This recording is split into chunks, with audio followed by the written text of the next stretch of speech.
Morning, everyone. For better or worse, I hear you're stuck with me. So I'm Vlad. I work at FiscalNote, which is a DC-based startup that focuses on all sorts of legal data. And today I'll be talking about insights into and methods for analyzing legislation across the US. So you're probably all familiar with the success of data-driven methods in politics, or specifically for politicians, where, especially in the Obama campaigns in the last two, there was a lot of computational methods being leveraged to really target the right voters and really get the right resources to the right people to knock on the right 40 doors to have the most impact, and also in being able to accurately forecast how the election is going to turn out. So here we're interested in taking a similar sort of computational analysis, but turning it back onto government. So how can we uncover what's going on in government, where things are happening, what's happening, and what issues that we might be able to influence as they're going on. So the government releases a massive amount of data, but a lot of it's structured. So it's economic forecast, it's unemployment numbers, it's crop outlook, and there's a lot of developed and applied methods in using statistics and modeling to kind of approach that data.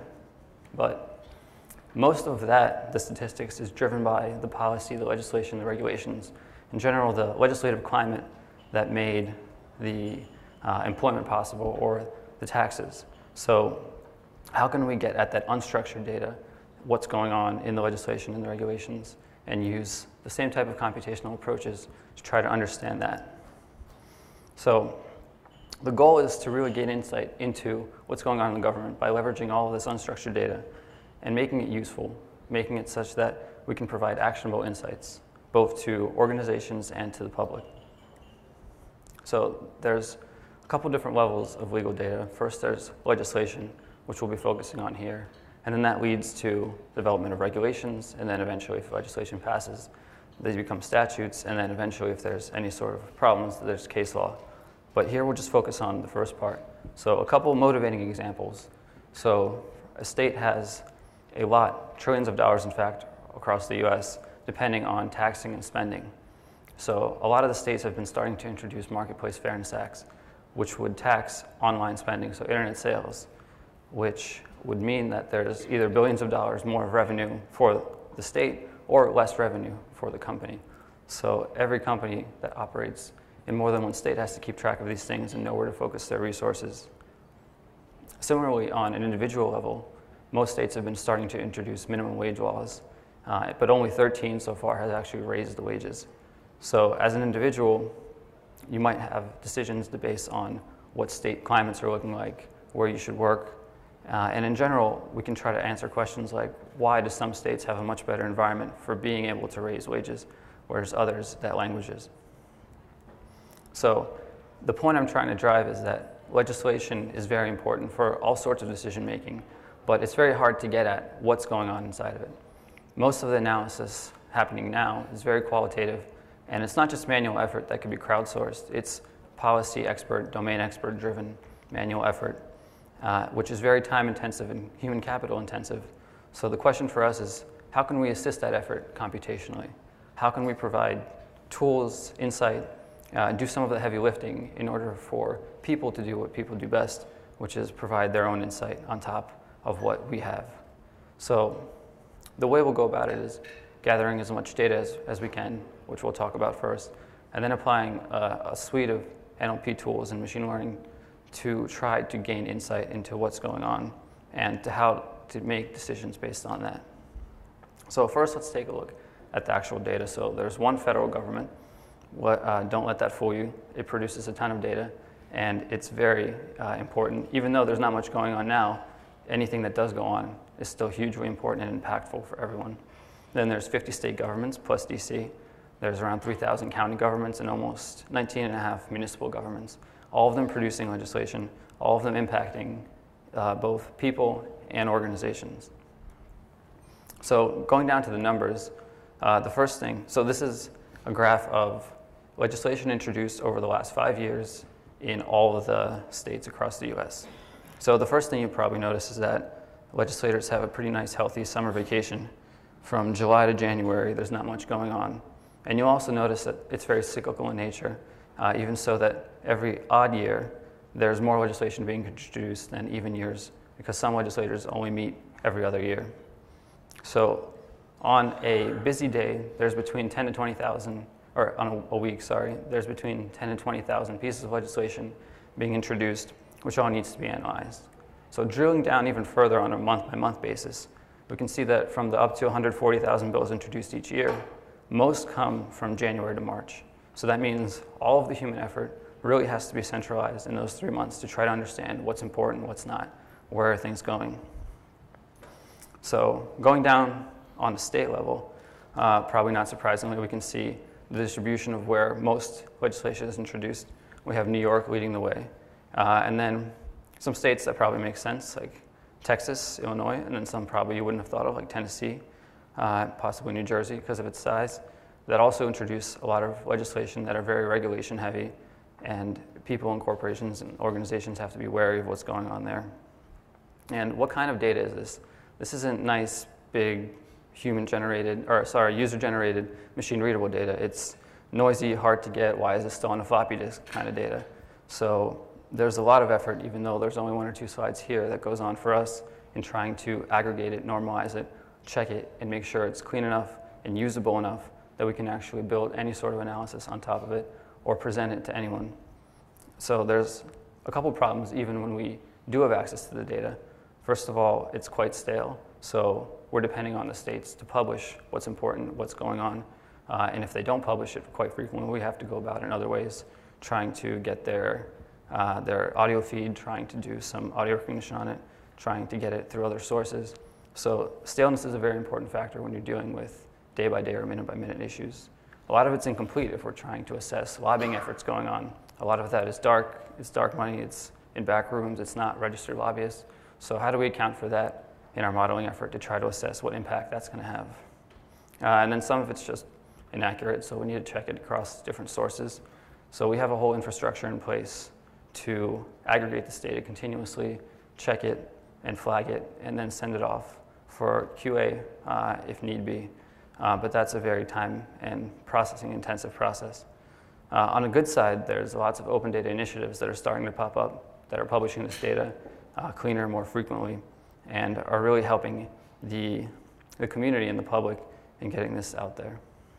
So assuming we have this data, we get to the fun part. So what can we do with it? So a couple things we'll focus on here is first, we can start answering some basic political science questions or just aggregate questions on high level of what's going on. We can start discovering trends, how are states influencing each other, how are issues spreading through the US, what kind of issues are arising. And then we can even forecast outcomes. How do we think a piece of legislation is going to fare and what's important?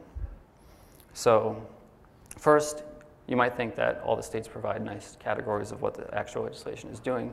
You would be wrong.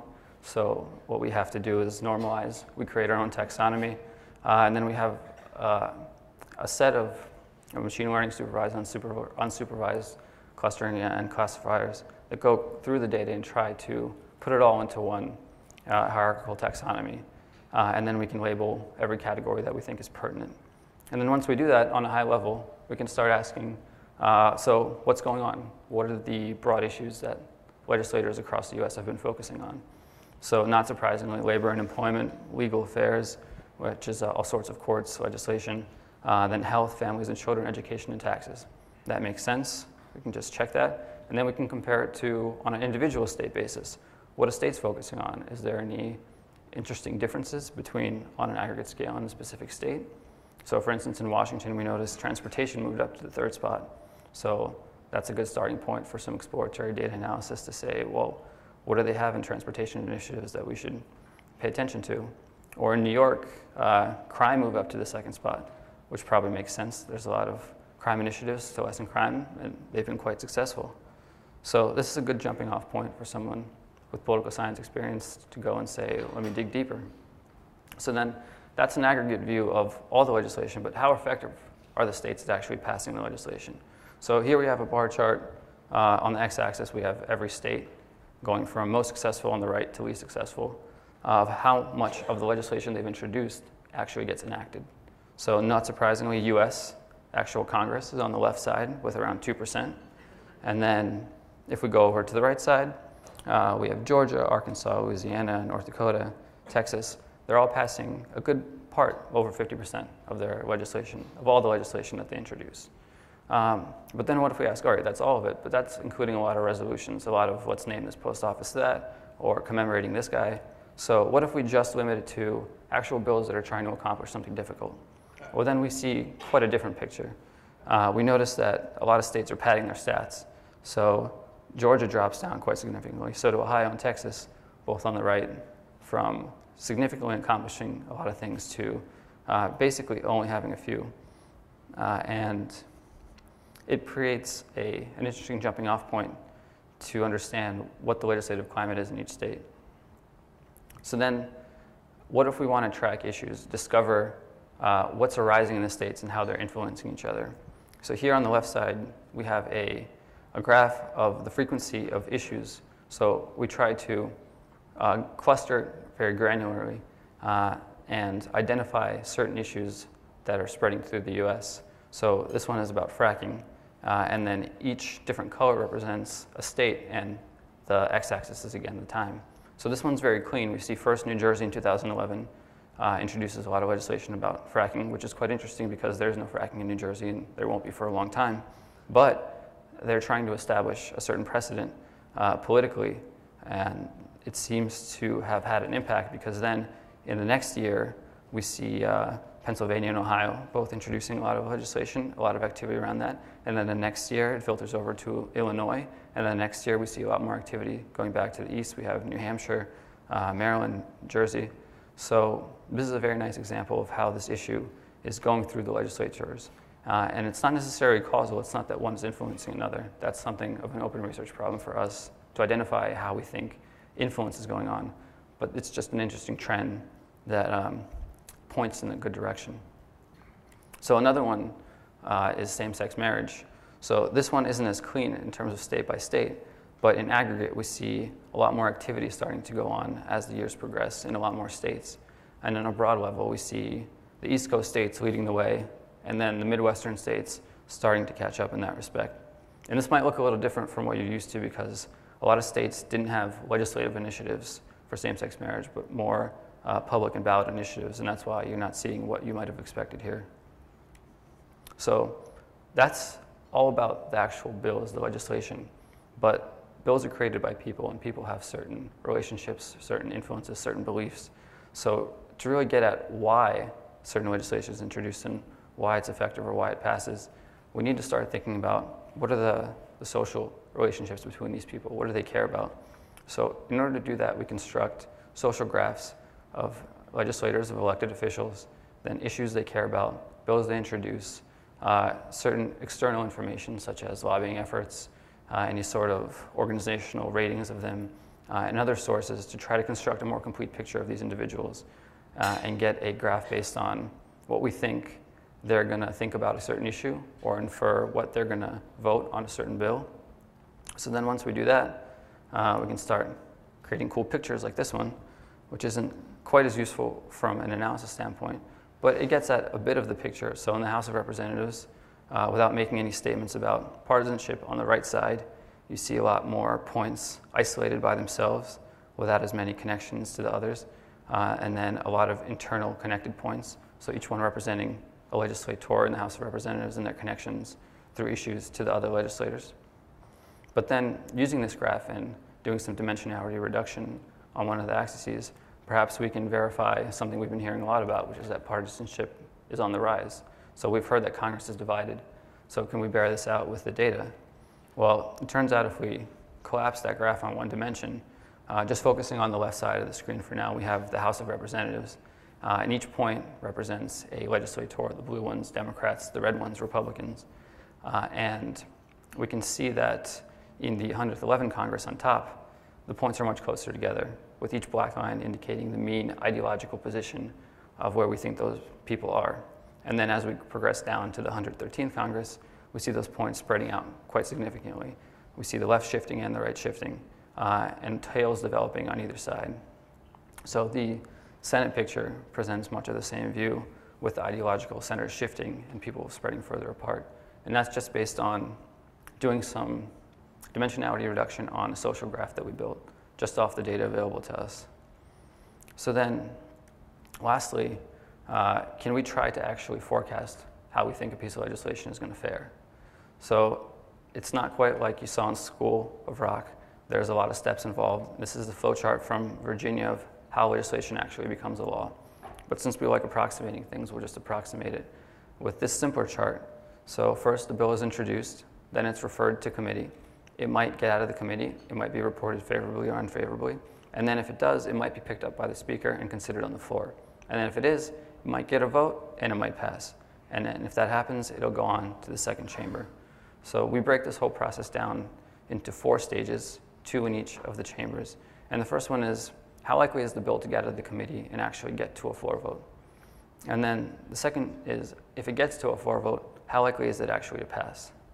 So can we do this? And it turns out we can actually do this quite accurately. And so for every bill, we provide a forecast of how we think it's going to fare. And then this is a separate topic, but we try to visualize what the reasons behind it are. So transforming machine learning features into human interpretable, very easily digestible output is something of an interesting problem.